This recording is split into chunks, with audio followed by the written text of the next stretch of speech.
네, 할렐루야. 아, 여러분, 제가 이 자리에 갑자기 서게 돼서 너무 놀라셨죠? 저는 더 놀랐습니다. 왜냐면요, 원래 이 자리에 우리가 보통 우리 평초님들께서 이렇게 쓰시고 또 많이 이렇게 수요일 날은 나누시는데, 저는 이제 또 이렇게 아까 우리 목사님도 소개하셨지만 나눌 게 별로 없는 사람이에요. 그래서 제가 이제 오늘 말씀을 보면서 이제 나누려고 했을 때 제 자신이 먼저 이제 너무나 이제 좀 그런 생각을 못 하고 있다가 이제 이렇게 하게 돼서 저는 너무나 놀랬죠. 토요일 아침에 이제 전화를 받고 이제 아침에 아내랑 아침 식사 끝나고 나서 이제 같이 이제 평안하게 어떻게 보면 이제 좀 아침에 이제 좀 즐기고 있는데 갑자기 이제 전화가 와서 저한테 수요 설교를 하라고 이렇게 하는 겁니다. 그랬을 때 제가 이제 드는 생각이 갑자기 아무 생각이 좀 안 들었는데 그런 생각이 들더라고요. 주님이 오실 때 갑자기 이렇게 오시겠구나. 아무 생각 없다가 갑자기 오실 수 있겠구나 이런 생각이 들었습니다. 그런데 이제 제가 그날 이후로 계속해서 이제 머리에 이렇게 드는 생각이 계속 부담감과 함께 이렇게 들었는데 주일날 이제 말씀을 듣는 가운데 갑자기 어떤 반짝거리는 아이디어가 떠올랐습니다.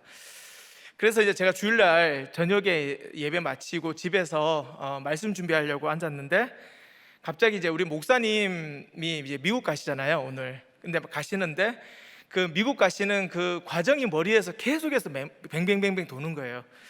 그래서 제가 이제 그 목사님의 이 과정이 이게 정말 사도 바울이 떠나는 전도 여행 갔다는 생각이 딱 너무 들어가지고 제가 그날 바로 그냥 구글로 제가 이제 미국 지도를 한번 펴봤습니다.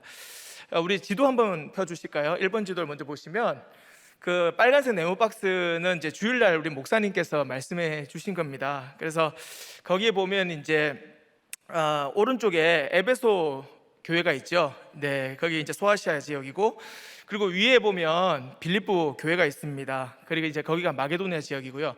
왼쪽에 보면 이제 무엇이냐면 아가야 지방에 고린도 교회가 있어요. 그래서 담임 목사님께서 주일날 말씀하시면서 이 세 교회가 세계의 거점 교회라고 이렇게 말씀을 해주시면서 사도 바울이 2차 전도 여행하면서 이 세 군데를 들려서 교회를 세웠고, 이제 지난 주일 말씀처럼 3차 때는 이제 AS를 했던 이제 교회들이었던 것이죠.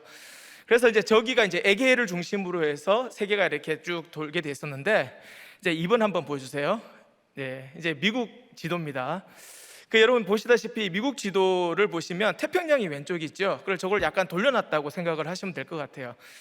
거기를 에게해처럼 생각을 하신다면 이번에 이제 목사님께서 가시는 곳이 남가주 지역입니다. 그래서 그 남가주 지역이 우리가 아까 이제 봤던 그림에서 에베소 교회가 있는 지역이라고 이렇게 보신다면, 그 다음에 이제 아리조나주를 가시게 돼요. 근데 거기가 이제 어떻게 보면 마게도니아 지역 같이 거기는 정말 좀 불모지 같은 사막 기후거든요. 그래서 거기에는 이제 교회도 좀 작고, 그래서 거기서 잘 건너오라고 하는 그런 이제 곳이 될 수 있습니다. 그래서 거기가 이제 마게도니아 지역의 빌립보 교회라고 한다면, 또 이제 위로 이제 보시면 북가주 지역이에요. 그 북가주 지역이 샌프란시스코도 있고 그 바로 밑에 이제 산호세라는 지역이 있습니다. 근데 거기가 여러분들이 잘 아시다시피 구글이나 이제 애플과 같은 세계적 유수 IT 기업들이 거기에 있어요. 그래서 브레인들이 많이 살고 있는 아주 대단한 곳이죠. 근데 목사님이 이제 그쪽으로 가시는 거예요. 근데 이제 우리가 보다시피 거기가 우리 이제 성경에 보면 고린도 교회가 있고, 또 그 위쪽에 이제 아가야 위쪽에 헬라 지역에 아덴이 있었지 않습니까? 이제 그 지역이 이제 그런 지역이더라고요. 거기다가 이제 위에 샌프란시스코는요, 또 어떤 지역이냐면 죄가 이렇게 관영한 지역이에요. 그곳이 미국 전체적으로 자살률도 높고, 거기가 동성애를 이제 처음으로 통과가 됐어요. 거기가 이제 동성애 합법화되어 있습니다. 그러다 보니까 거기 지역에는 너무나 이제 타락한 그런 지역이죠. 살기는 너무 좋은데 또 타락한 지역입니다. 이제 우리 인생에는 우연이 없는 것 같아요. 이제 저를 이 자리에 세우신 하나님의 어떤 그 우연이 아닌 그런 뜻이 있는 것 같습니다. 그래서 제가 생각해 보니까 제가 이 자리에 서 있는 것이 이제 제가 서부 지역에 제가 예전에 살았던 그것 때문에 이렇게 세우신 게 아닌가 싶은데요. 제가 이제 미국에서 살면서 10년 동안 제가 거의 약 살았는데, 거기서 한 8년 정도를 오늘 목사님이 가실 그 서부 지역 그쪽을 제가 머물렀던 곳이었습니다. 근데 마침 이제 올해가 제가 한국에서 이제 우리들 교회 처음 왔을 때 부임한 지 만 8년 정도 되는 해입니다. 이게 참 우연이라 하기에는 너무 놀랍지 않습니까? 저만 놀랍나요? 네.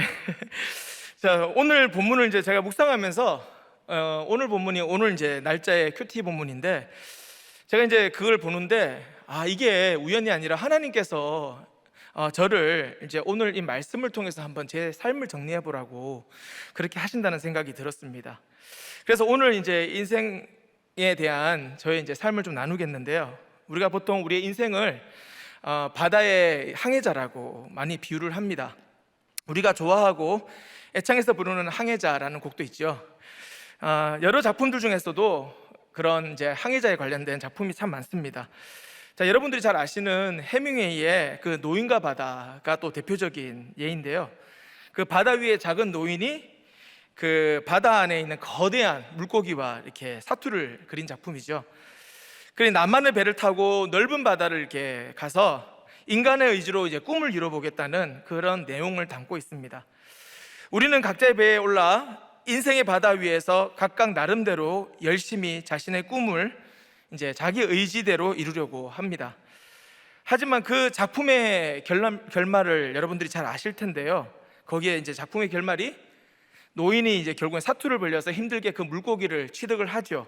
그리고 그 거대 물고기를 이제 끌고 오는데, 오다가 상어들한테 다 먹혀 뜯깁니다. 그리고 결국에는 남은 뼈만 남은 그 잔해를 가지고 지친 몸으로 귀향하는, 그것이 이제 결말이죠. 여러분은 현재 어떤 인생을 살면서 아둥바둥 사투를 하고 계십니까? 오늘 본문을 보면 크게 사도 바울과 백부장의 이제 구도로 되어 있는 것을 볼 수 있습니다. 그런데 이제 인생의 바다 위에서 인도하시는 성령의 손길을 오직 바울만 누립니다. 오늘 말씀으로 바울을 인도하신 성령께서 저를 어떻게 만나주시고 저를 인도하셨는지 오늘 말씀으로 제가 나누도록 하겠습니다. 첫째로는 죄수 공동체 안에서 성령의 작정을 이루어 가십니다. 1, 2절인데요. 우리가 배를 타고 이달리아에 가기로 작정되매 바울과 다른 죄수 몇 사람을 아구스도 대의 백부장 율리오란 사람에게 맡기니 아시아 해변 각처로 가려 하는 아드라무테노 배에 우리가 올라 항해할세 마게도냐의 데살로니가 사람 아리스타고도 함께하니라. 1절에 우리가 이제 배를 타고 이달리아에 가기로 작정되매라고 하십니다. 여기 큐티 본문에 보면 그 바울은 아그리파 왕의 명령에 따라서 이달리아 로마로 이제 보내지게 되는 것이죠. 근데 1절에서 작정되매라는 단어가 나오는데요. 이 단어는 이제 헬라어 원어에 보면 이게 크리노라는 단어입니다. 그러니까 그 뜻은 결정하다, 작정하다라는 의미인 것이죠. 그런데 이제 이 본문에서 쓰였던 것은 신적 수동태로 쓰여졌습니다. 그러다 보니 그것이 어떻게 의미가 되냐면 그것이 결정되어졌다라는 의미가 됩니다. 다시 말하면 이제 이 작정됐다는 것이 겉으로 보면 바울이 이제 항소를 했잖아요. 그리고 아그리파 왕의 명령에 따라서 모든 것이 이루어진, 그러니까 다시 말하면 사람의 의지와 판단으로 작정된 것처럼 보입니다. 하지만 오늘 본문에서는 성령께서 이 작정이 사람의 작정이 아니라 성령의 작정이라는 것을 보여주시는 겁니다. 주일 목사님 말씀에도 성령의 작정은 성령의 경륜과 같다고 하셨습니다. 그렇기 때문에 성령으로 인도받는 게 원칙이라고 하셨어요.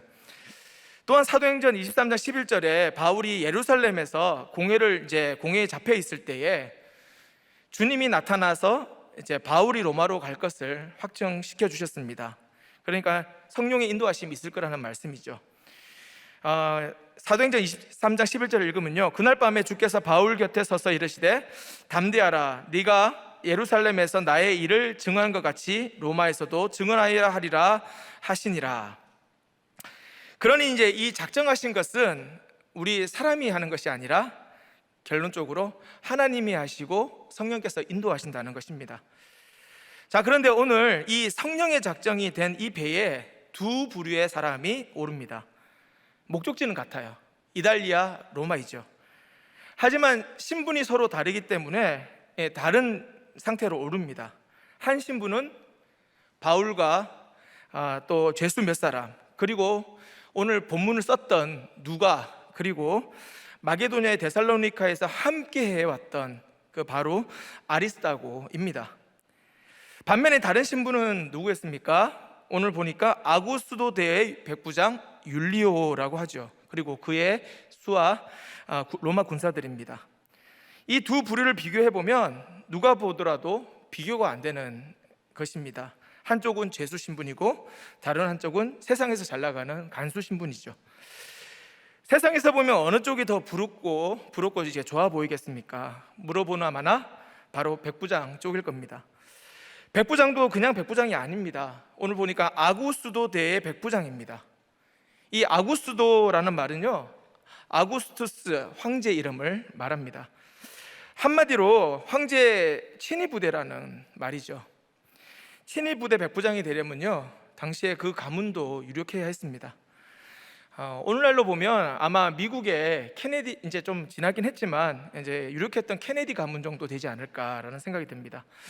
이 백부장은 금수저이고 금그릇이었던 사람이었죠. 자, 그런데 이런 사람에게 누구를 맡겼습니까? 오늘 보니까 바울을 맡겼다라고 합니다.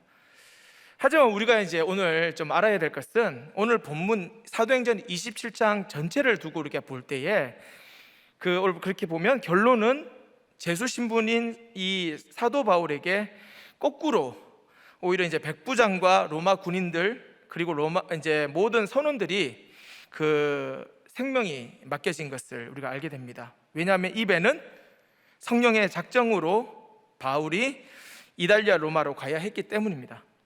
그러므로 우리는 내 마음대로 살아가는 것 같지만 인생의 바다에서 우리가 가게 될 곳이 내 힘과 지혜로, 내 의지로 갈 수 있는 게 결코 아니라는 것입니다. 우리는 마치 백부장처럼 내 인생의 계획대로 잘 가고 있다고 착각에 빠져 살아갈 뿐이죠. 제가 배를 타고 향해했던 저의 어릴 적 목적지 이달리아 로마가 어딘가라고 한번 생각해 보니까 당시에 저는 세상 성공을 향해서 이제 떠났던 그 유학의 길, 바로 미국이었습니다. 그런데 그 길이 저에게는 이제 이 사도 바울이 바울이 이제 사울일 때 사울에서 바울이 됐던 바로 그 다메섹 도상과 같은 곳이 저에겐 되었습니다. 이번 주 말씀에 성령의 경영에서 이렇게 말씀하셨죠. 자신의 뿌리를 잊으면 안 된다고 하셨습니다. 제 미국 생활, 제 유학 생활을 좀 말하려면 제가 청소년기 저희 할아버지를 좀 말씀을 드려야 합니다. 저희 할아버지께서는요, 일제 시대 때 한 미국인 선교사님 이제 도움으로 일본으로 유학을 가셨던 분이었습니다. 원래 이제 일본에 유학을 보내실 때 처음에는 이제 선교사님이 신학을 하라고 보내셨다고 해요. 근데 저희 할아버지께서는 가서 신학을 하지 않으시고 철학을 하셨습니다. 그런데 이제 그때 마침 관동 대지진이 이제 그 일본에서 일어났고요. 거기서 죽을 뻔하셨다가 이제 조선으로 간신히 도망쳐서 나오셨다고 합니다. 그래서 이제 그렇게 오셨기 때문에 조선 땅에 계실 때는 뭐 가진 게 아무것도 없이 그냥 가난하게 사셨다고 해요. 그럼에도 이제 이분이 우리 할아버지께서 이제 어떻게 보면 좀 배우셨던 분이시잖아요. 그러다 보니까 이제 그 6.25를 지나고 하면서 초대 이 정부가 정부에서 이제 저희 할아버지한테 정부 요직의 제안을 이렇게 했다고 합니다. 그런데 저희 할아버지는 어떤 분이셨냐면요, 그 곳이 부패한 곳이다 이래가지고 난 그런 곳에서는 일을 안 한다고 이렇게 하시면서 학교 선생님이 되셨다고 해요. 그리고 학교 선생님이 되시고 나서 나중에 결국에는 이제 교장까지 하시고 은퇴를 하시게 됐는데요. 그러다 보니까 저희 할아버지는 이제 자기의가 충만하신 분이시고, 그리고 옳고 그름이 너무나 강하시다 보니까 또 얼마나 깐깐하신지 이게 또 무서운 분이셨어요. 근데 여러분 아마 다 예상이 되실 겁니다. 제가 어릴 적에는 이제 우리 할아버지가 너무 무서워서 또 이제 무섭기도 했고, 또 서로가 이제 왕래가 서로 없었습니다. 그래서 할아버지에 대한 관심이 저는 전혀 없었습니다. 근데 이제 할머니가 이제 돌아가신 후에 갑자기 할아버지가 딱 나타나시더니 저희 집에 오셔서 사시는 거예요. 그러면서 이제 그 이후로 저희 집에 살았는데, 이제 간혹 이제 어떤 분들은 할아버지에 대한 좋은 기억들이 있으시다고, 그래서 사랑도 많이 받고 할아버지와 친해서 할아버지를 이제 존경하고 좋아한다고 그렇게 하시는데, 저는 이제 그런 기억이 전혀 없습니다. 근데 어느 날 제가 이제 고3 때가 되었을 때 이제 어머니께서 오셔가지고 저한테 할아버지에 대해서 이렇게, 할아버지께서 이렇게 말씀하셨다면서 말씀을 하시는 거예요. 우리 동기는 신학을 하면 좋겠다라고 하셨다는 겁니다. 이 생각해보면 할아버지 당신께서도 아마 그 신학을 했어야 되는데 하지 못한 미안함 때문에 저희 아버지를 이제 목사를 시킨 것 같고, 또 이제 저한테도 그렇게 하신 게 아닌가 싶습니다. 근데 그때는 이제 그 할아버지의 그런 말씀이 그렇게 제가 싫더라고요. 그래서 이제 할아버지께서 그렇게 얘기하시니까 나에 대해서 뭘 얼마만큼 알겠냐, 뭘 알아서 그렇게 말씀하시냐 이렇게 싶었습니다. 그리고 마침 이제 당시 저는 또 제가 수학을 너무 좋아했거든요. 당시에 너무 수학에 빠져가지고 제가 이제 이공계 쪽으로 이제 계속 공부를 한다고 대입 준비를 했었습니다. 그래서 이제 그러니까 제가 더 목사가 되기가 싫었던 것이죠. 당시 제 마음에는 어떤 마음이었냐면, 힘없어 보이는 재수같이 보이는 이런 목사보다 좀 힘있어 보이고 더 유력한 자, 그런 백부장과 같은 사람이 더 좋아 보였던 것 같습니다. 그렇게 저는 이제 할아버지의 말을 무시하고 제 인생을 찾아서 대학을 갔고, 후에 대학원까지 이제 제가 진학을 하면서 그렇게 박사 과정을 밟았죠. 그래서 내 꿈을 이루기 위해서 더 넓은 바다를 향해 미국 유학을 가기로 한 겁니다. 미국 유학 생활을 이제 해보니까 생각했던 것보다 이게 녹록지가 않은 거예요. 그리고 외롭고 힘들었습니다. 그리고 또 이제 제가 그 미국 생활을 하면서 잡히지 않는 허무함이 이제 제게 밀려오는 거예요. 그러면서 제가 도대체 이 길이 내 길이 맞나, 이제 확신도 점점 사라지게 되었습니다. 저의 마음이 너무나 힘들고 그 가난했던 그 시점에 마침 이제 청년 집회가 그곳에 열렸습니다. 그래서 제가 그 청년 집회를 가게 되었고요. 그때 제가 처음으로 제가 그 청년 집회에서 내 힘과 의지로 내가 성공만을 쫓아갔던 그런 백부장의 모습을 제가 보게 된 겁니다. 그때 말씀이 사무엘상 1장이었는데요. 그 사무엘상 1장에 한나가 등장합니다. 자, 그런데 그 한나가 아이가 없고 이제 첩이었던 브닌나는 이제 아이가 있는 거예요. 그리고 한나는 그것이 아이가 없는 것 때문에 너무 괴로워가지고 기도를 하는데, 그때 이제 그 말씀에서 사실 이제 진짜 문제는 하나님의 사람이 없다는 것이 문제였다는 것을 보게 하셨습니다. 이게 정말 슬픔이었던 것이죠. 당시 이제 백성들 모두 각자 제 길로 가고 있었기 때문에 사무엘 같은 하나님의 사람이 없으니 이 하나님의 비전을 이루지 못한 이것이 가장 큰 슬픔이었다고, 그 말씀을 제가 듣게 된 겁니다. 그럴 때 이제 제가 그동안 하나님 없이 내가 내 마음대로 내 길로 세상 성공을 향해서 쫓아갔구나, 내 영이 그래서 생명이 없이 죽어가고 있었다는 것을 그때 제가 처음으로 깨닫게 되었습니다. 그것을 깨닫는 순간 이제 갑자기 하늘에서 번개가 치는 것 같은 거예요. 그러면서 갑자기 제가 번개를 맞아가지고 온몸이 감전된 것처럼 굳어지기 시작했습니다. 그리고 제 안에 모든 제 죄악들이 보이면서 회개가 나오고 눈물 콧물이 이제 터지게 된 것이죠. 그래서 제가 이제 정말 불순종했던 자가 깨달아지면서 그때 제가 정말 회개를 하게 되었습니다. 그때 제 인생 가운데 담배색 도상의 사울이 이제 그때 터닝 포인트 하는 그 과정이었습니다.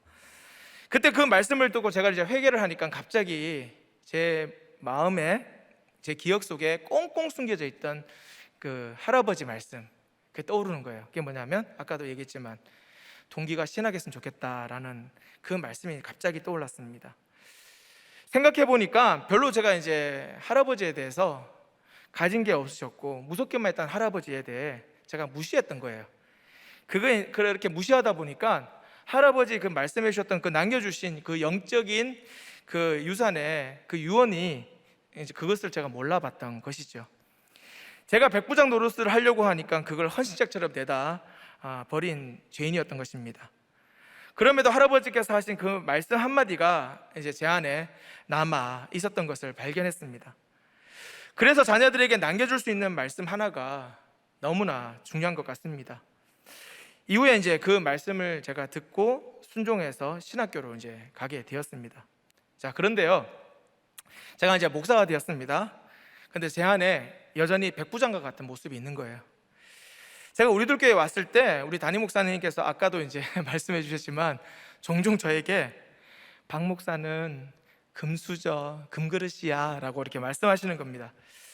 처음에는 제가 이제 그 말씀을 들었을 때 내가 우리 부모님께 받은 것도 없고 내가 뭐 재산도 별로 없는데 내가 무슨 금수저지? 도저히 이해가 안 되더라고요. 하지만 이제 그 금그릇은 왠지 듣기가 좋았습니다.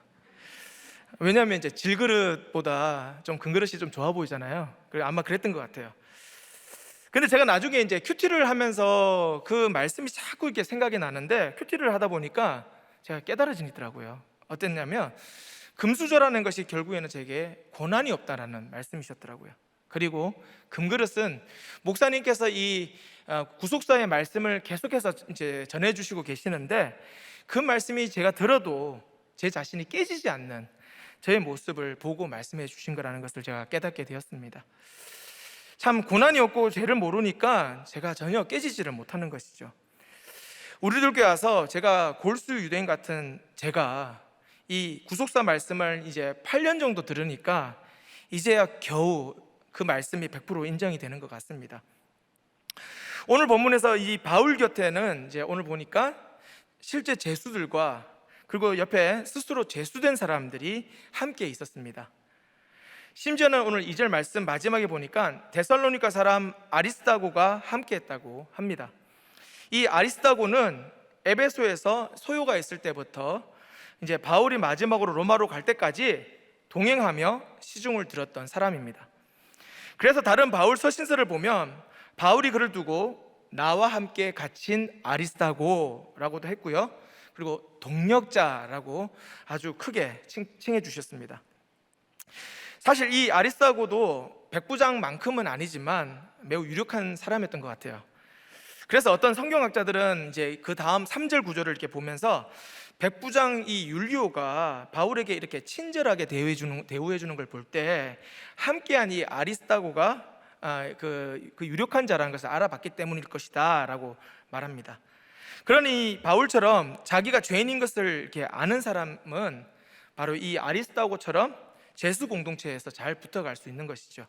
그리고 또한 진짜 죄수들과 함께하며 그들을 구원으로 또 인도할 수 있게 되는 겁니다. 우리들 교회가 바로 저는 이제 이 바울 공동체, 바로 이 죄수 공동체임을 제가 깨달았습니다.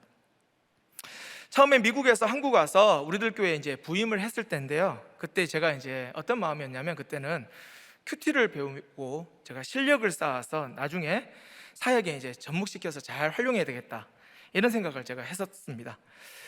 그런데 제가 우리들 교회에 이렇게 오랫동안 있어 보면서 지나 보니까 큐티가 방법론이 아닌 거예요. 오히려 큐티는 내 죄를 보고 믿고 살고 누리는 것이라는 것을 제가 깨닫게 되었습니다. 8년 전 제가 처음 왔을 때 지금의 판교 지하 주차장 봉사를 시키셨거든요.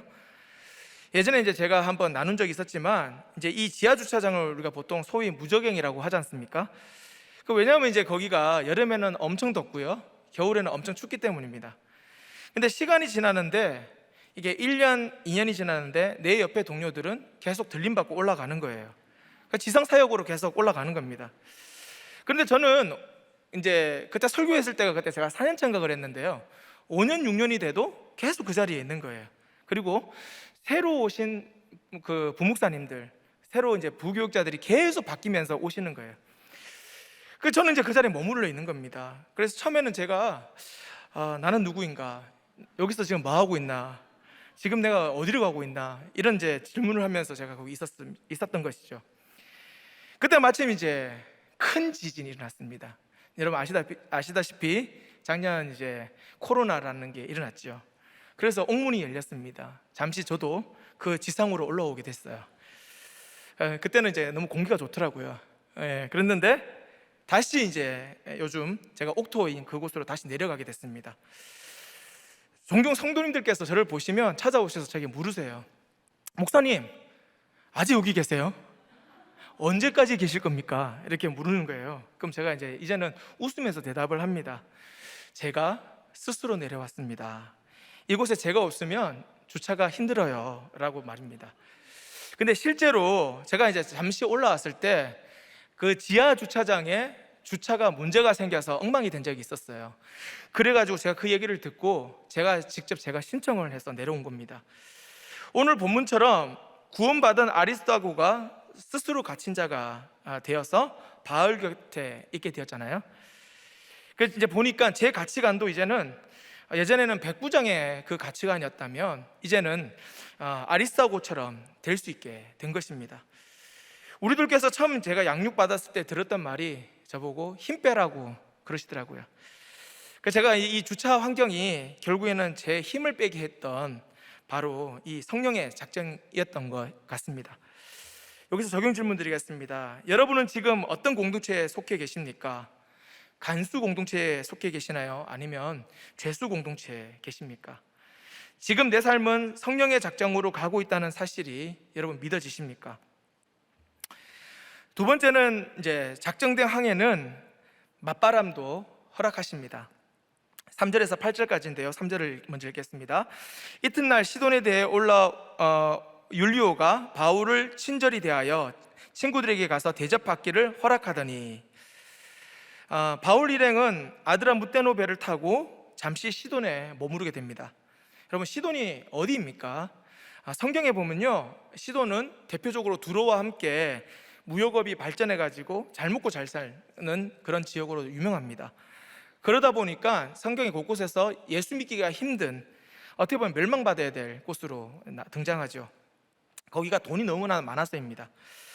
그런데 이제 바울 일행이 이곳에 머무르는 걸 봅니다. 그리고 거기서 친구들의 대접받기를 허락받습니다. 이렇게 성령의 작정이 있으면 대접도 가끔씩 받게 되는 것입니다. 저도 이제 생각을 해보니 제 인생 가운데 여러분의 어떤 도움의 손길들이 저도 있었는데요. 지금의 아내를 제가 이제 신학생 때 소개를 받았습니다. 생각해 보면 물론 가끔 이제 사이가 서로 안 좋잖아요. 안 좋게 되면 저는 아내가 망해야 될 시돈이라고 그렇게 느껴질 때가 가끔씩 있습니다. 그럼에도 이제 이 아내와 가정을 이루게 해주신 게 어떻게 보면 저에게 가장 큰 대접받은 게 아닐까 싶습니다. 4절 5절 계속 읽습니다. 또 거기서 우리가 떠나가다가 맞바람을 피하여 구브로 해안을 의지하고 항해하여 길리기아와 밤빌리아 바다를 건너 루기아의 무라시에 이르러. 여러분, 사진을 한번 볼까요? 3번 사진을 한번 보여주십시오. 자, 이 3번 사진은요, 좀 이게 두 번째 대지 마칠 때까지 보여주시면 좋겠는데요. 이 지도를 보시면 오른쪽 이제 시돈을 떠나 기역자 모양으로 이렇게 되어 있습니다. 그리고 이제 그 기역자 모양에 보면 아래는 구브로 있고 위에는 길리기아와 밤빌리아를 이렇게 지나게 됩니다. 그런데 왜 이 길을 이렇게 이상하게 가게 됐냐면요, 북서쪽에서 오는 맞바람이 심하게 불어왔기 때문이에요. 원래 이제 순풍이 불게 되면 이 시돈에서 루기아의 그 무라항까지는 직선 코스로 이렇게 금방 도착할 수 있는 곳입니다. 그런데 왜 이렇게 힘든 코스를 가게 되어야 했을까요? 여기에 성령의 작정이 있는 것입니다. 이 아드라무테노 배는요, 연안 무역선입니다. 이탈리아 로마까지 가려면 좀 더 큰 배가 필요합니다. 그래서 무라항에서는 결국에는 그 배를 갈아타야 했는데요. 왜냐하면 이 바울 일행이 로마로 떠난 이제 이 시기가 여름을 지나서 가을쯤 되는 시기였기 때문입니다.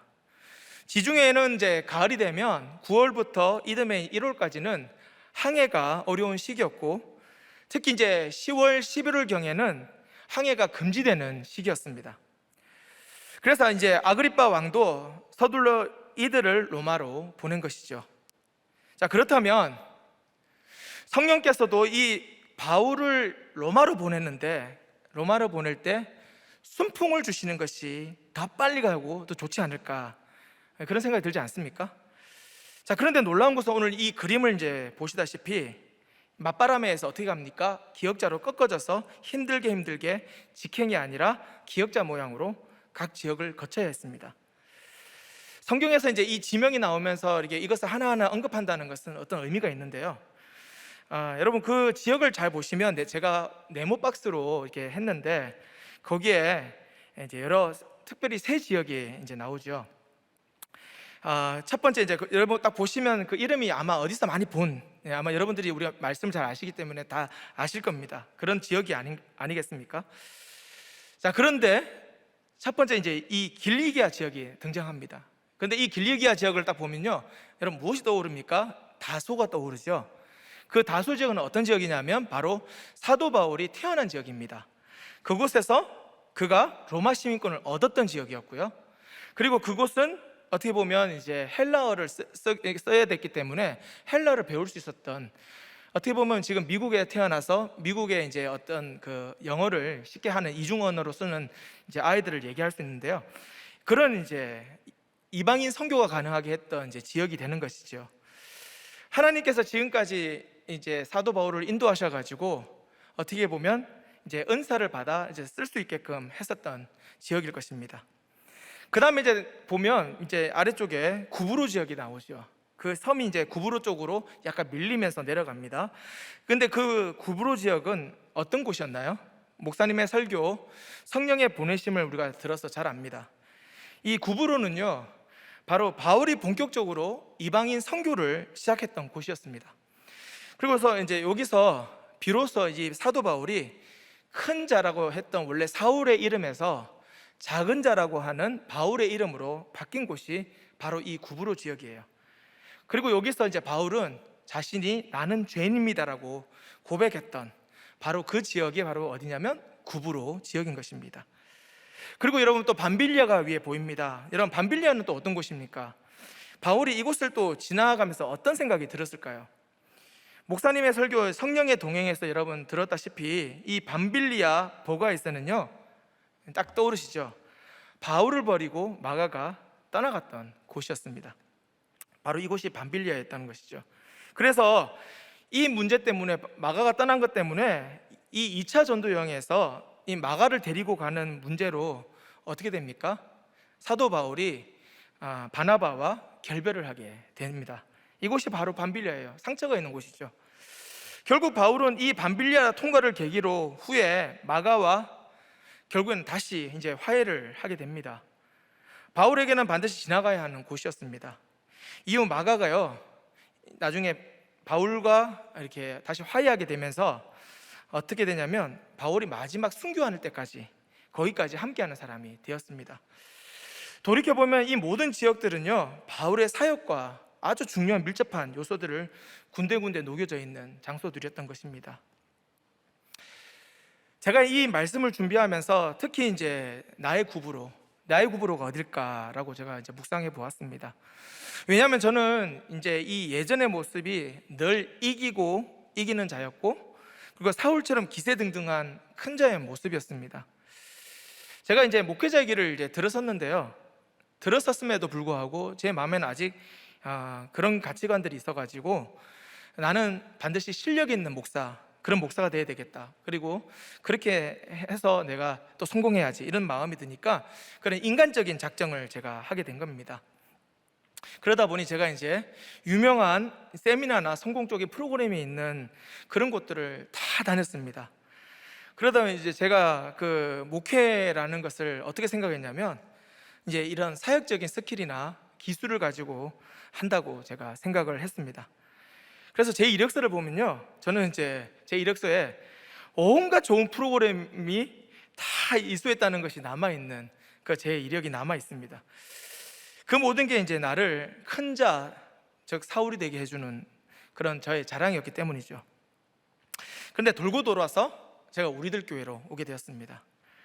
근데 왔더니요, 그 모든 세미나 프로그램이 아무 쓸모가 없는 거예요. 그리고 이제 보니까 큐티만 했는데 사람이 살아나고 가정이 살아나는 걸 제가 보게 된 겁니다.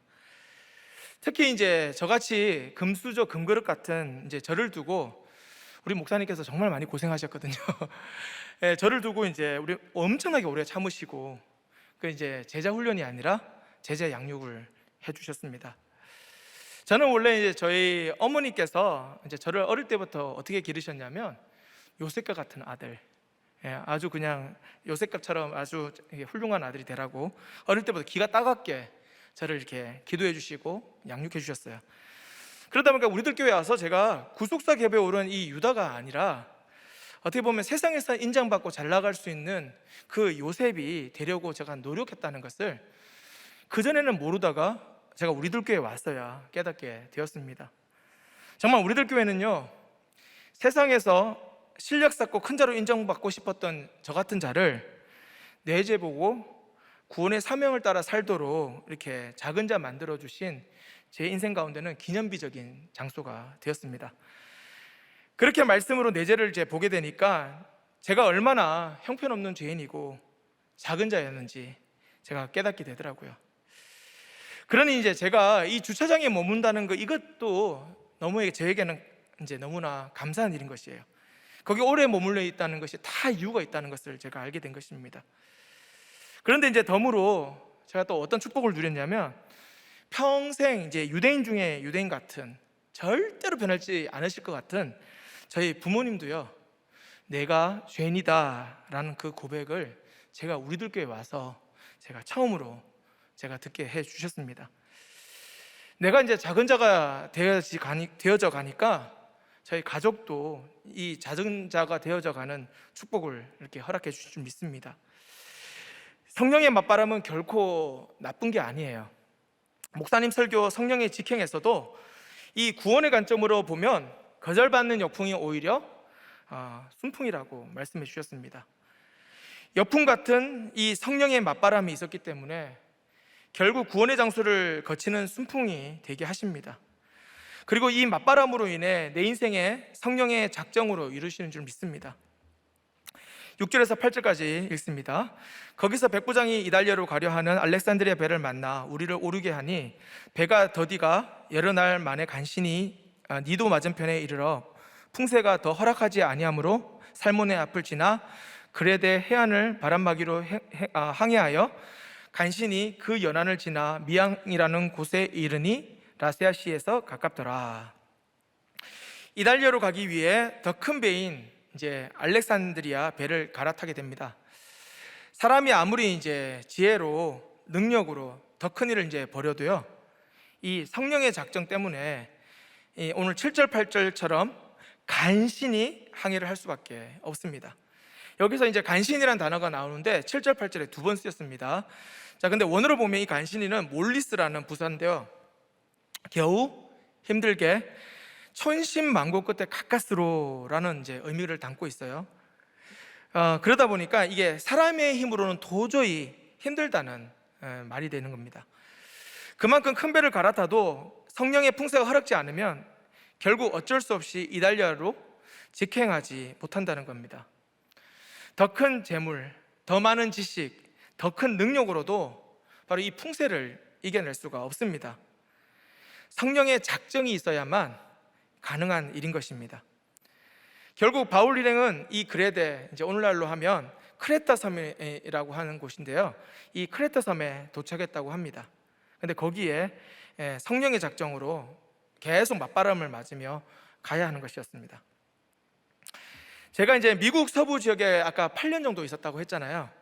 제가 그렇게 오래 머물러 있었던 이유가 있습니다. 제가 이제 공부를 하면서 이제 거기서 이제 사역을 하면서 공부를 해야 했기 때문에 늦어졌는데요. 그 미국 신학교를 이제 한국 사람들은 이제 좀 빨리 졸업하기가 힘들어요. 그래서 이제 저는 근데 6년 만에 이제 졸업을 했는데, 보통 미국인들도 거기서 사역을 하면서 이렇게 하면 늦어진다고 하는데, 공부만 매달려서 3년 만에 졸업하는 학교에 들어갔습니다. 어느 목사님이 이제 좋은 신학교라고 저한테 추천을 해주셔가지고 제가 들어갔는데요, 나중에 속으로 욕 많이 했습니다. 네, 근데 이제 물론 그분 감사한데요. 그분께서 이제 어쨌든 그곳에 들어가라고 하셔가지고, 문과생이 제가 원래 이과생이었잖아요. 그런데 문과생으로 이제 이렇게 들어가서 어떻게 보면 영어책과 그 영어 수업을 따라가려고 하니까 저에게 너무나 이제 버겁고 힘들었습니다. 심지어 이제 한국 학생들이 이제 스터디를 보통 하거든요. 이제 혼자서 하기가 공부 힘드니까 해가지고 같이 이제 서로 아이디어를 공유하고 숙제를 제출해서 내면 그 학교에서는 뭐라고 했냐면 그거를 서로 뺏겼다고 그렇게 보고 그거를 꽈락을 시키는 그 정도의 학교였습니다. 그게 너무 힘든 거죠. 그러니까 제가 과제를 제출하는 데만 해도 시간이 엄청나서 한 학기 세 과목을 따라가기도 제가 너무나 벅찬 그 학교였던 것입니다. 그게 너무 힘드니까 주변 한국 학생들도 좀 더 쉬운 학교로 가겠다고 해서 떠나는 것을 제가 보았습니다. 그렇게 이제 힘들고 늦었지만 그래도 간신히 제가 졸업을 했어요. 그런데 또 다른 맞바람이 딱 불어왔습니다. 뭐였냐면요, 제가 목사가 되기 위해서 거쳐야 될 강도사 고시라는 것을 봐야 됐습니다. 참고로 우리 성도님들께 강도사가 뭔가 이러신 분들이 계셔서 제가 잠시 좀 설명을 드리면요, 이 강도사라는 것은 도를 강론한다, 그런 강론을 할 수 있는 자격이 있다라고, 자격이 있는 사람이라는 의미를 담고 있습니다. 그래서요, 보통 이제 장로교에서는 이 목사가 되기 위해서 강도사 고시 시험을 봐서 그것을 통과하고 이제 그게 목사 후보생인데요, 그렇게 되고 나서 1년 정도 지나고 나면 목사 시험을 다시 고시를 봐서 이제 합격하면 안수받고 목사가 됩니다. 이 이제 강도사 고시, 제가 여러분들한테 고시라고 했잖아요. 이 고시라는 이름이 붙었던 거에서 여러분들이 예상이 되셨을 텐데 이게 정말 힘들어요. 몇 달 동안 이제 시험을 이제 준비를 하는데 이제 논문도 준비해야 되고 뭐 준비할 게 너무 많습니다. 그렇게 해서 이제 제출을 하는데 제가 힘들게 가까스로 그 강도사 고시를 이제 통과를 했습니다. 근데 이제 그때 당시 제가 서부에 있었던 교회에 속해 있었잖아요. 그래서 속해 있었는데 그 강도사가 합격을 했는 그 상황에서 갑자기 이제 동부 쪽, 미국 동부 쪽에 있는 이제 한 교회에서 같은 교단이에요. 같은 교단 교회인데 저를 이제 청빙하겠다고 부목사로 청빙을 해서 이렇게 저를 데려가기로 했습니다. 그래서 제가 너무나 감사한 거예요. 그래서 그쪽 교회로 제가 사역지가 옮겨지게 됐고 건너갔습니다. 그런데 그곳에서 또 다른 맞바람이 있을 줄 저는 예상도 못했습니다.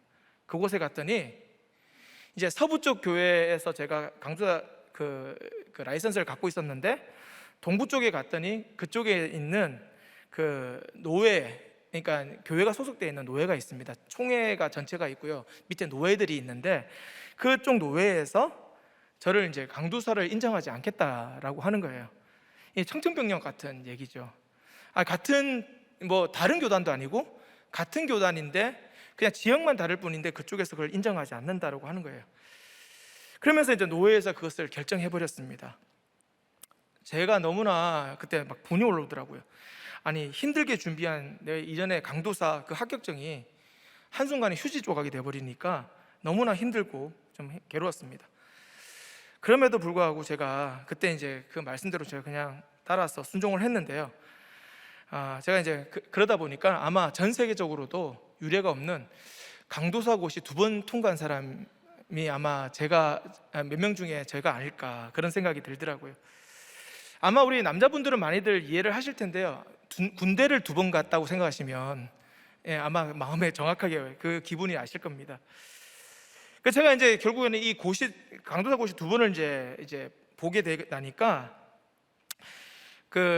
너무나 이제 그때는 참 괴롭고 힘들었는데 지금 지나고 보니 제가 이제 왜 하나님께서 이런 환경을 저에게 주셨을까, 이런 생각을 해봤는데 우리들 교회 와서 제가 그것이 해석이 되어졌는데 보니까 제가 태생이 좀 교만하고 제가 너무 높은 그런 자로 있다 보니까 하나님께서 제가 낮은 자로 서야 되니 하나님이 저를 이제 그런 맞바람을 허락하셔야 됐던 것입니다.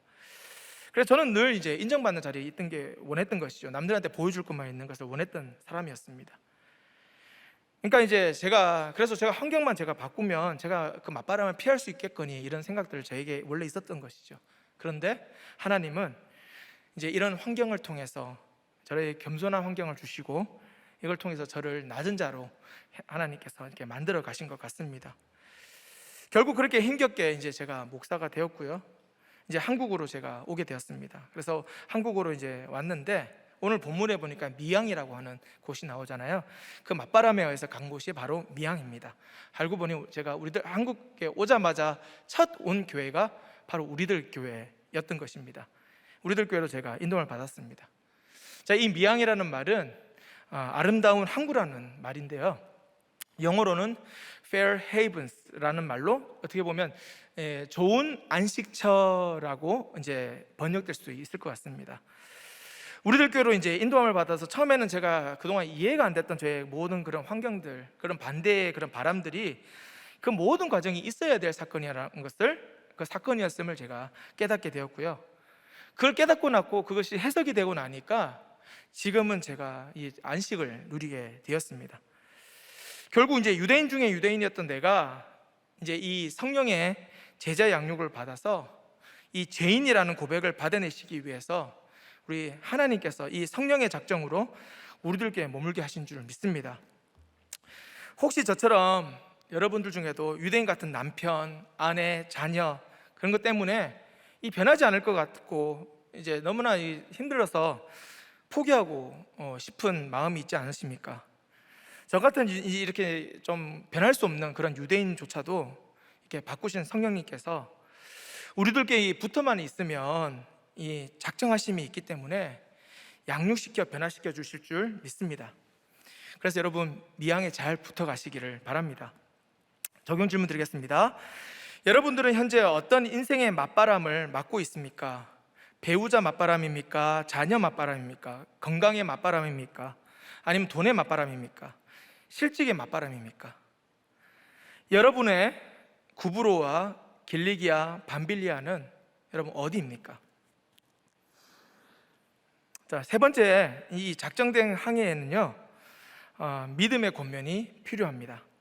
9절에서 11절까지인데요 여러 날이 걸려 금식하는 절기가 이미 지났으므로 항해하기가 위태한지라 바울이 그들을 권하여 말하되 여러분이여 내가 보니 이번 항해가 화물과 배만 아니라 우리 생명에도 타격과 많은 손해를 끼치리라 하되 백부장이 선장과 선주의 말을 바울의 말보다 더 믿더라. 9절에 보니까 여러 날이 걸려 금식하는 절기가 이미 지났으므로 라고 합니다. 여기 보니까 금식하는 절기는요 보통 대속죄일에 해당되는 절기입니다. 유대력으로는 보통 10월경에 해당하죠.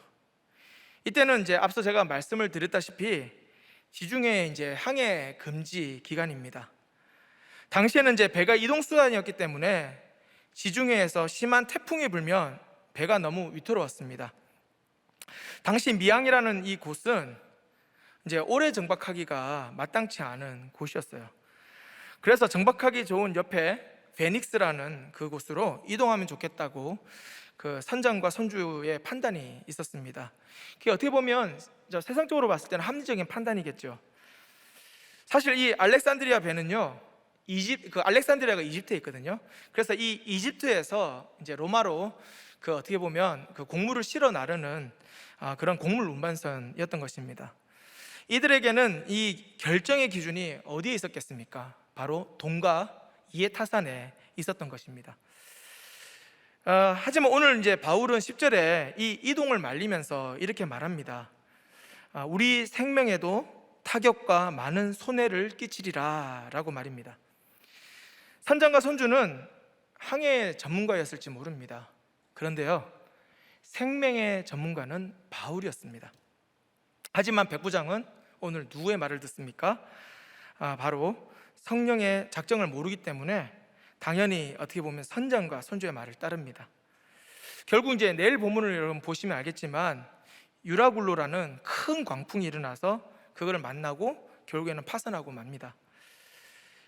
우리도 이제 선택에 있어서 내 눈과 내 지식, 내 경험으로 이제 따라가면 안 되고요.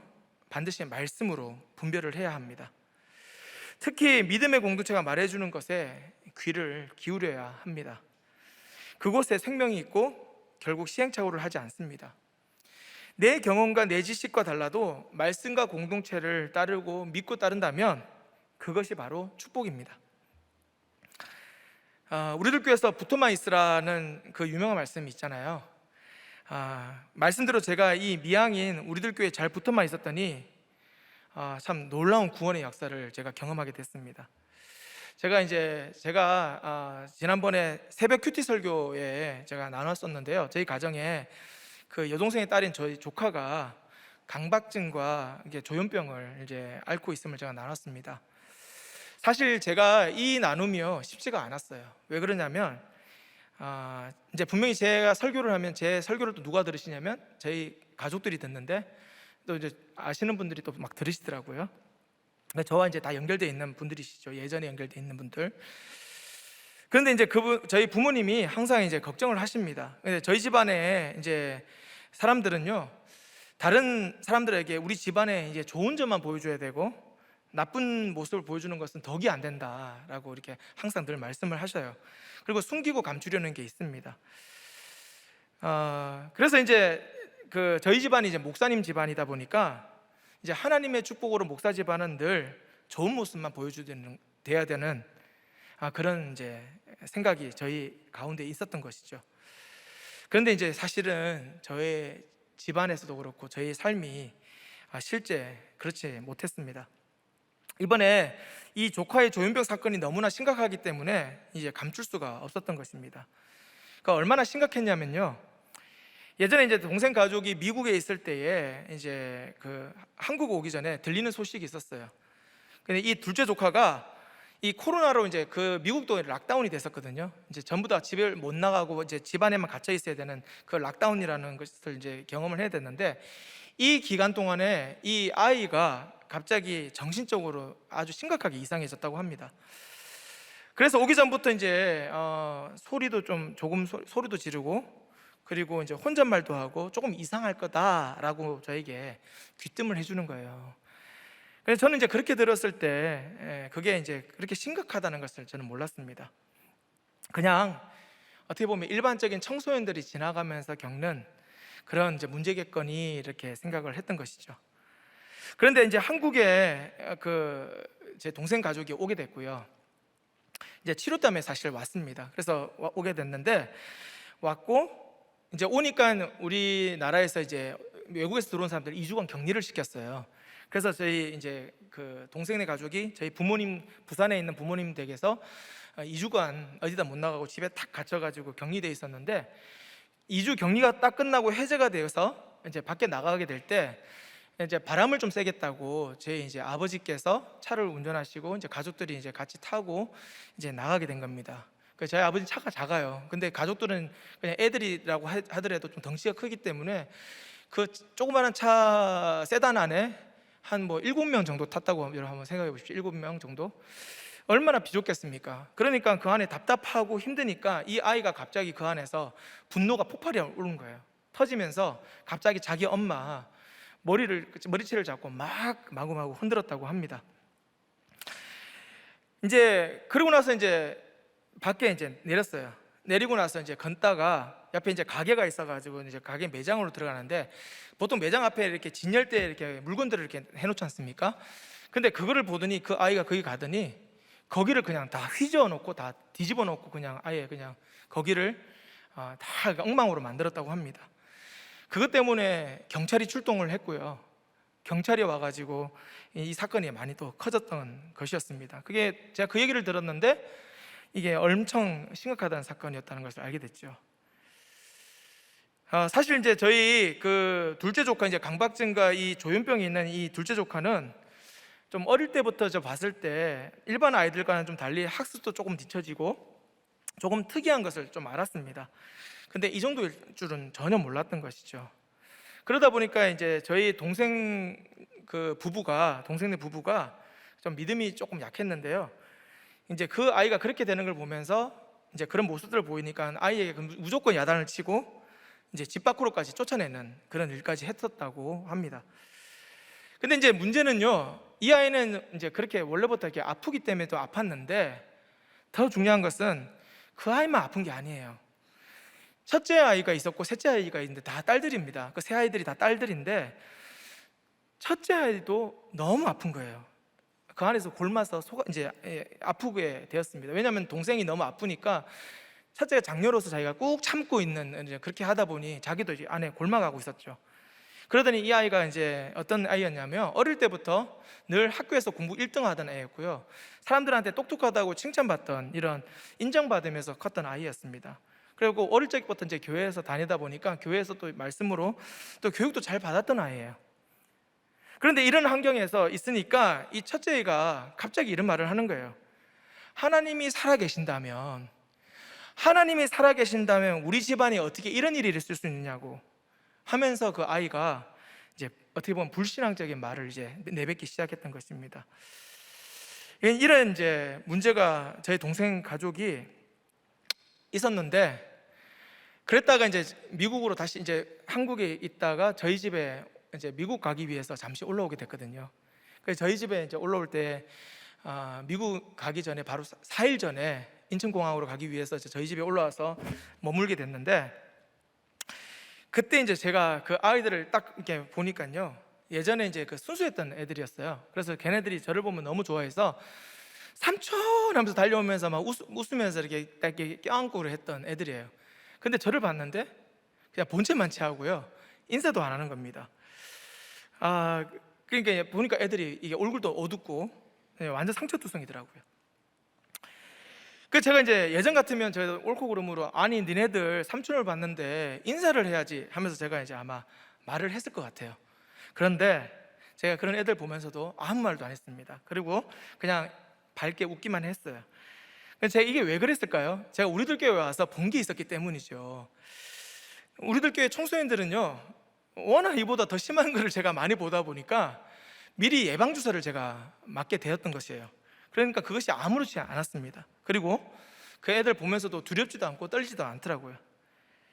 그래서 저는 이제 여전한 방식으로 이거는 이제 우리들께서 보고 배운 대로 내가 예배와 기도 생활에만 집중해야 되겠다. 그래서 이제 애들은 그냥 두고요, 어른들만 우리 집에 왔을 동안이라도 예배에 집중하자, 이렇게 해서 이제 어른들과 함께 주일 예배도 우리들 교회 예배를 드리게 하고, 그리고 나서 이제 또 예배 드리고 나서 월요 울림 기도회가 저희가 있잖아요. 그리고 우리 월요 울림 기도회를 같이 어른들이 참석해서 예배를 드리고 울림 기도 참석했습니다. 그리고 같이 기도를 했어요. 애들한테는 뭐 자기들이 뭐 떠들고 옆에서 놀고 있어도 그냥 신경을 안 썼죠. 처음에 막 너무 떠들더라고요. 근데 저희는 이제 TV 켜놓고 같이 이제 기도를 했는데, 시간이 지나면 지날수록 애들이 점점 눈치를 보더니 조용해지기 시작하는 겁니다. 그러면서 애들이 이제 가만히 자기들끼리 가만히 있으면서 이제 쑥덕쑥덕거리면서 가만히 있더라고요. 근데 그 한쪽에 이제 저희 이제 조현병을 하는 조카애가 이렇게 저희를 이렇게 보더니 씩 이렇게 웃기도 하고 뭐 이렇게 딴 생각도 하더니 자기 머리카락 있잖아요, 그걸 한 올씩 하나씩 뽑는 겁니다. 근데 그거를 이제 밑에다가 했는데 나중에 쑥이 쌓여 있더라고요. 그걸 보는데 제가 기도하면서 너무 마음이 무너졌습니다. 너무 마음이 아프더라고요. 그날 이제 기도하는데 뭐 할 수 있는 게 없는 거예요. 그냥 우리 가족들과 함께 그냥 기도하는데 눈물이 나서 그날 울면서 그냥 기도했죠. 근데 그 다음 날이 이제 절정이 되었던 겁니다. 그 다음 날이 어떤 날이었냐면 저희 아버님께서 팔순 예배를 이제 드리시게 됐는데요. 저희 아버님이 사실 이제 작년부터 팔순 이제 잔치를 좀 하려고 했었어요. 근데 코로나 때문에 그것이 계속 연기가 됐습니다. 만약에 작년에 했으면 저희 동생네는 없이 제가 아마 이렇게 했을 것 같은데, 그게 연기가 됐던 게 그때는 이해가 안 됐어요. 이거 왜 연기가 됐지? 그래도 할 수 없다, 좀 나중에 언젠간 하자 했는데, 동생이 왔을 그 시기에 저희 집에서 조촐하게 우리끼리 예배를 드리자 이렇게 해서 하게 된 겁니다. 처음에 이제 팔순잔치를 한다고 하니까 동생과 애들은 다 이제 그냥 뭐 생일 파티하는 그 정도로 생각했던 것이에요. 근데 제가 우리들 교회에서 배운 대로 이건 팔순 예배를 드려야 된다 해서 팔순 예배를 드렸습니다. 그리고 같이 이제 앉아서 예배를 이제 드리니까 아이들도 이제 앉아서 같이 예배를 드리는 거예요. 그리고 나서 이제 제가 그 팔순 예배를 이제 인도를 했고, 그날 큐티 본문을 나누고, 이제 우리들 교회는 항상 말씀 뒤에 각자 나눔을 하지 않습니까? 그래서 그 나눔을 이제 한 분씩 이제 시켜서 한 거예요. 저희 아버님께서 먼저 나누셨습니다. 그때 저희 아버지께서 나누시면서 우리 증조 할아버지와 할아버지, 그리고 이제 우리가 어떻게 해서 이 집안에 예수님이 들어오게 됐고 예수를 믿었는지, 그거를 그동안 이제 애들한테 한 번도 얘기를 한 적이 없으셨어요. 근데 그 시간을 통해서 얘기를 하시면서 우리가 이렇게 해서 예수를 믿게 된 그 신앙의 뿌리에 대해서 말씀을 하셨습니다. 그리고 나서 이제 돌아가면서 나누는데, 그 신앙이 잃어갔던 그 첫째 아이가 있잖아요. 그 첫째 아이가 차례가 돼서 이제 이런 고백을 하는 거예요. 자기는 지금까지 이런 집구석에서 어떻게 살아야 되나, 나는 이제 공부 끝나면 난 빨리 집을 떠날 생각이었다는 그런 생각이었는데, 오늘 이제 예배를 드리면서 생각을 해보니까 할아버지께서 우리 집안에 예수를 이렇게 전해준 그것이 얼마나 의미가 있는 건지, 또 우리의 가정의 뿌리가 어떤 건지를 자기가 깨닫게 되었다고 거기서 나누는 거예요. 저는 그 얘기를 들었을 때 너무나 크게, 너무 놀라운 고백이 아닐 수가 없었습니다. 겉으로 보면 이제 믿음 없어 보이고 그냥 자기 멋대로인 것 같은 그 아이였는데, 그 예배 후에 그 고백을 듣고 나서 그 아이 안에 예수 씨가 있었구나 라는 것을 발견했습니다. 이 예배 끝나고 나니까 이제 저희 동생이 나중에 저에게 찾아와서 그런 얘기를 하더라고요. 이렇게 고백을 합니다. 자신은 그동안 이 너무나 힘든 이 환경의 사건에서 집에서 남편과 싸우고 자녀들의 이런 문제들이 계속 터지니까 어떻게 감당할 줄 몰라서 자기는 문제만 보고 있었는데, 이 예배를 드리고 나서 자기가 생각지 못했던 것은 바로 이 예배에 답이 있다는 것을 알았다고, 그러면서 그런 얘기를 하더라고요. 우리들 교회 이 예배하는 이 공동체가 얼마나 부러운지, 그리고 이게 세계적인 대안이라고 또 그때 들었던 주일 말씀이 있어가지고 그렇게 고백을 하는 겁니다. 그러면서 이제 나중에 이제 미국에 돌아가면서도 나중에 우리들 교회 이 큐티에 이것을 미국에서 깔아서 자기가 보고, 또 우리들 교회 말씀, 주일 말씀을 이제 들어와서 듣겠다고 그렇게 하는 겁니다. 사진 한번 보여주시겠어요? 예. 그날 저희 가정이 예배를 드렸던 팔순잔치, 그러니까 팔순 예배를 드렸던 그 모습이에요. 그 애들 3명이 이렇게 나란히 앉아 있는데요. 애들이 저렇게 앉아 있을 애들이 아닙니다. 근데 정말 하나님의 은혜로 이렇게 그날 이렇게 그 은혜가 임한 것 같습니다. 성도 여러분, 저는 처음에 몰랐습니다. 왜 그리고 어떻게 우리들 교회로 제가 인도함을 받았는지 말입니다. 하지만 내재가 보이고 말씀이 들리니까 저 한 사람 때문에 가족들이 참된 안식을 누리고 이 구원을 받는 걸 보면서 여기에 성령의 작정이 있었다는 것을 확신하게 되었습니다.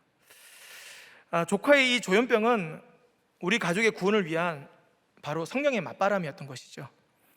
하지만 우리들 교회에 이 믿음의 권면의 말씀들이 있었기 때문에 저와 우리 가족이 살아나게 된 줄 믿습니다.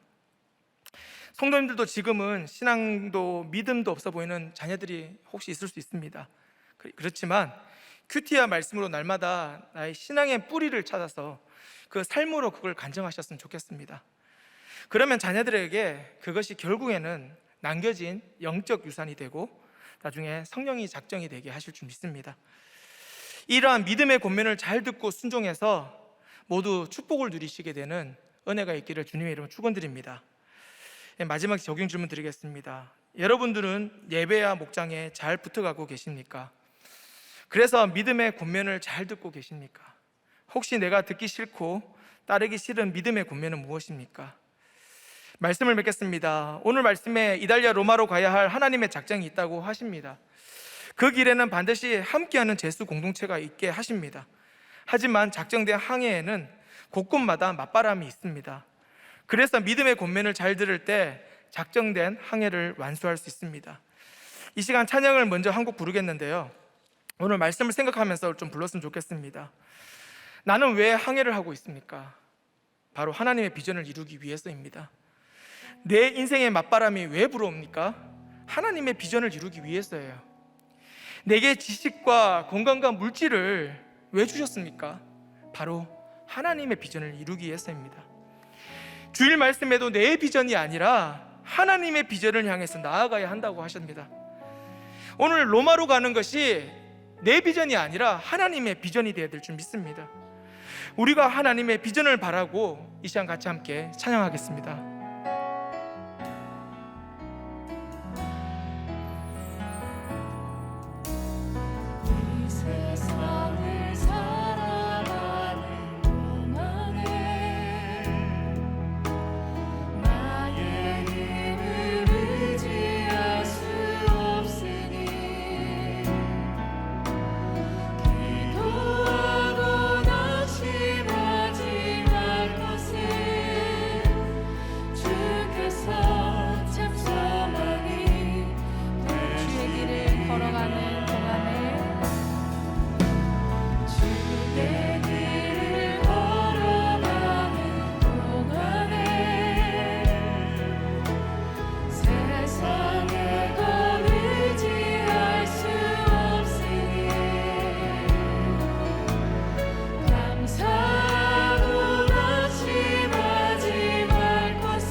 주신 말씀 가지고 계속해서 함께 기도하며 나가도록 하겠습니다. 오늘 말씀을 보면 우리가 가야 할 작정된 이달리아 로마가 있습니다. 지금 여러분들은 어디를 향해 항해를 하고 계십니까? 혹시 성공의 로마, 행복의 로마, 욕망의 로마로 나아가고 있지는 않습니까? 그런 로마가 아니라 사명의 자리인 로마로 가야 합니다. 거기로 가게 성령께서 작정하시고 도우신다고 합니다. 사명의 자리로 가기 위해 반드시 우리는 바울 공동체, 제수 공동체에 속해야 한다고 하십니다. 금수저 금그릇은 결코 제수 공동체에 들어갈 수가 없음을 깨닫고 오늘 함께 회개하길 원합니다. 주여, 아직도 어디를 갈지 몰라 방황하는 나를 불쌍히 여겨 주시옵소서. 성령의 작정으로 보내시려고 묶어주신 제수 공동체에서 사명의 로마로 찾아갈 수 있게 해달라고 이 시간 다 같이 회개하며 주여 한번 크게 외치고 함께 기도하겠습니다. 계속해서 기도합니다. 우리의 항해에서 우리는 순풍을 기대합니다. 하지만 오늘 말씀을 보면 성령께서 바울이 반드시 지나가야 할 길리기아와 밤빌리아 그리고 구브로를 보여주시기 위해 맞바람을 허락하셨습니다. 내가 구원받고 사명받아 회복되어야 할 그곳들을 보여주신 것입니다. 사람의 힘과 지혜와 능력으로 나아갈 수가 없습니다. 오직 성령께서 바람을 불어주셔야 나아갈 수가 있습니다. 아직도 힘든 배우자와 자녀의 맞바람이 있습니까? 힘든 건강과 실직의 맞바람이 있습니까? 나의 구브로와 길리기아와 밤빌리아를 생각하며 보시길 바랍니다. 어떤 맞바람이라도 그것이 구원의 환경이라면 순풍인 줄 믿고 순종하길 원합니다. 주여, 주신 믿음의 권면들을 잘 듣고 작정된 그 항해를 끝까지 가게 주님 도와주시옵소서. 주신 적풍에 감사하며 믿음의 권면들을 잘 듣고 순종할 수 있도록 성령의 작정하심이 내 삶에 이루어지게 해달라고 이 시간 다 같이 함께 기도하며 나가겠습니다. 마지막으로 우리 함께 기도하겠습니다. 오늘부터 담임 목사님께서 미주 서부 지역의 복음 사역으로 떠나십니다. 마치 바울의 전도 여행 같이 성령께서 인도하셨습니다. 주여, 이 시간이 말씀만이 흥황케 되는 시간이 되게 하여 주시옵소서. 목사님의 그 일정 가운데 건강을 지켜보아 주시고 우리들 교회를 안전하게 지켜 주시옵소서. 또한 이 나라의 근간을 흔들고 인권을 우상화하는 건강가족기본법과 평등법을 막아 주옵시고 태아생명보호법이 제정되게 하셨어 또한 올바른 지도자를 세워주시사 성령의 경영이 일어나게 해달라고 이 시간 다 함께 목사님의 사역과 이 나라를 위해서 함께 기도하며 나가겠습니다. 은혜로우신 하나님 아버지, 오늘 이 강단에 저를 갑자기 세우신 이유가 있음을 알게 해주시니 감사합니다. 오늘 말씀으로 지난 저의 날들을 돌아보니 참으로 내 힘과 내 지혜 그리고 내 능력으로 이기고 이겨보려고 아등바랐던 그렇게 살았던 저였음을 보게 되었습니다. 그래서 내 방법으로 로마를 가려고 했던 죄인입니다. 여전히 제 안에는 금수저와 금그릇이 있어서 잘 깨지질 않습니다. 주여, 저를 불쌍히 여겨 주시옵소서. 그러나 저를 포기치 않으신 하나님께서 만세전에 저를 택해 구원해 주시고 여러 도움의 손길을 통해서 여기까지 인도해 주시니 감사합니다. 나를 향한 성령의 작정이 없었다면 결코 이 길을 못 왔을 인생이었는데 성령의 작정하심으로 우리들 교회를 인도해 주셨사오니 이제는 내 죄를 보고 참된 구원의 은혜를 알아 말씀 잘 따라갈 수 있도록 도와주시옵소서.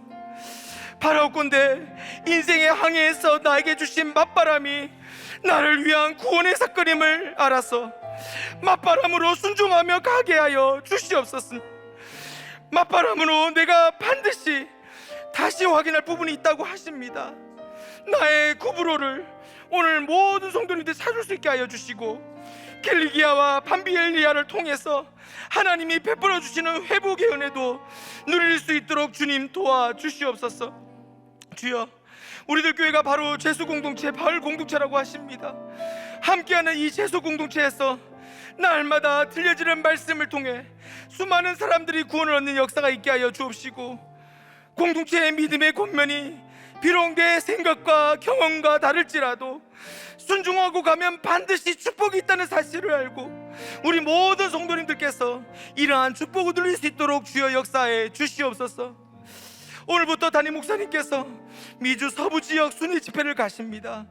주님, 목사님의 이 모든 이동 과정마다 주여 일일이 간섭해 주시고 안전하게 모든 사역을 마치고 돌아올 수 있도록 주님 눈동자같이 지켜보아여 주시옵소서.